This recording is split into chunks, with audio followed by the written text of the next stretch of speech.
Hello বন্ধুরা, আবারও একটা নতুন ব্লগে তোমাদের সবাইকে স্বাগত। দেখতে পাচ্ছ আমার হাতে সিরিঞ্জ। হ্যাঁ, কদিন আগে আমি একটা শর্টসের মাধ্যমে তোমাদেরকে দেখিয়েছিলাম আমার গোপু সোনার ফিচকারি আর বালতি আমরা বাড়িতে বানিয়েছিলাম। তো সেটা কিভাবে বানিয়েছিলাম চলো আজকে ডিটেলসে দেখে নিই। বাজার থেকে এরকম সিরিঞ্জ কিনে এনেছিলাম, আর এই লেসটা আমার হেয়ারের ডেকোরেশন পারপাস একদিন লেগেছিল, তো সেটাই কিনে এনেছিলাম।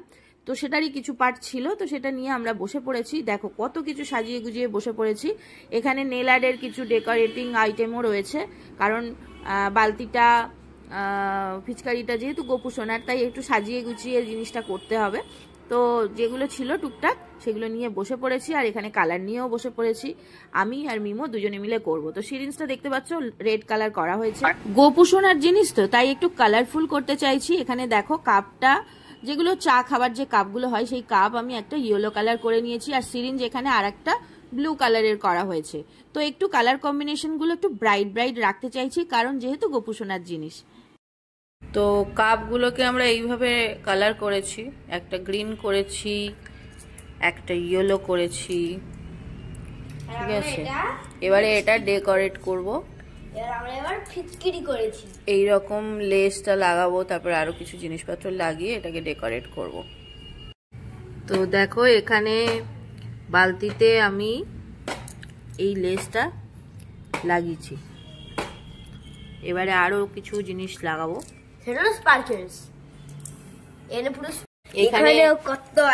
এখানে হচ্ছে মিমো খুব মজা পেয়েছে।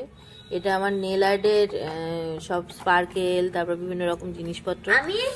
যেটা আমি এই সিরিঞ্জে 4টে কালার দেবো, এইটা আর এটাতে এইটা।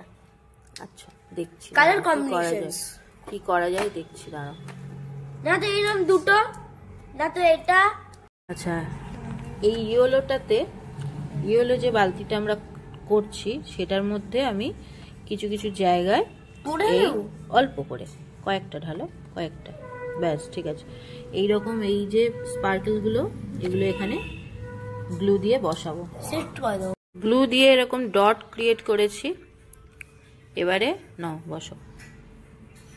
আমি আইডিয়া লাগিয়ে এখানটা নিয়েছি। অত মোটা জায়গায় করে নিলে হবে না, আস্তে করে। হ্যাঁ জাস্ট ব্যাস, আগে শুধু বসিয়ে নাও, পরে করবে। পটপট করে একটা একটা করে বসিয়ে নাও। এই কাজটা করার সময় মিমো কিন্তু খুবই মজা পেয়েছে, কারণ মার এই নেল আর্টের এই কিটগুলো কোনোদিনই হাত দিতে পারে না, বাট অনেকদিন ধরে ওর ইচ্ছা ছিল হাত দেওয়ার, বাট আজকের মা নিজেই খুলে দিচ্ছে যে হ্যাঁ তুমি করো। তো সেই জন্য খুব মজা পেয়েছে। কি জানো তো, টাইম পেলেই হয় টিভি দেখবে, নয় ফোন দেখবে, এইসব নিয়েই তো থাকবে। তো এইরকমভাবে আমি সবসময় চেষ্টা করি যখন নিজে একটু ফ্রি থাকি এইভাবে একটু ইনভলভ রাখার। তো ও নিজেও খুব মজা পেয়েছে, জিনিসটা করছে দেখো ধৈর্য ধরে খুব সুন্দর করে। আর আমার গোপু সোনাকে ও খুব ভালোবাসে, তো গোপু সোনার সঙ্গে রং খেলতে পারবে এইটা শুনে তখন থেকেই খুব মজা করছে, আর বলছে হ্যাঁ আমি রং খেলবো গোপু সোনার সঙ্গে, গোপু সোনার সঙ্গে রং খেলবো। তো এই জন্যে পুরো গোপু সোনার রিলেটেড কাজটা সব কিছু, গোপু সোনার যেখানে রং খেলা হবে সেই ডেকোরেশন থেকে শুরু করে সব কিছুতে ও আমাকে খুব হেল্প করেছে। তো দেখো কথা বলতে বলতে কি সুন্দর, যেহেতু ইয়েলো কালারের আর রেড কালারের স্টারগুলো কি সুন্দর বসেছে দেখতে পাচ্ছ। আর ওই যে মাঝে মাঝে একটু ভুলভালো হয়ে যাচ্ছে, পড়ে গেল যেমন। এবারে গ্রিন কালারেরটার মধ্যে আমরা একটু সিলভার কালারের এই স্পার্কেলটা লাগাবো।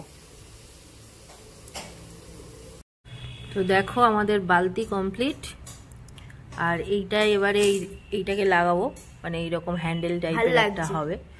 বালতিগুলো একদমই রেডি হয়ে গেছে। তো আমি কিভাবে বানিয়েছিলাম পুরোটা তোমাদের সঙ্গে শেয়ার করলাম। অবশ্যই কিন্তু তোমরা জানাবে তোমাদের কেমন লাগলো। আর প্রথম বছর গোপুর যেহেতু রং খেলবে গোপু, তো সেই জন্য আমরাও খুব এক্সাইটেড ওর সঙ্গে হোলি খেলার জন্য। সব ভিডিও পরপর আসতে থাকবে। তো তোমরা কিন্তু যারা সাবস্ক্রাইব করোনি এখনো, চ্যানেলটাকে সাবস্ক্রাইব করে নিও। আর যদি ফেসবুকে দেখে থাকো তাহলে অবশ্যই ফলো করে নিও। নেক্সট ব্লগে আবার তোমাদের সঙ্গে দেখা হচ্ছে, ততক্ষণ সবাই খুব ভালো থেকো, সুস্থ থেকো, টাটা।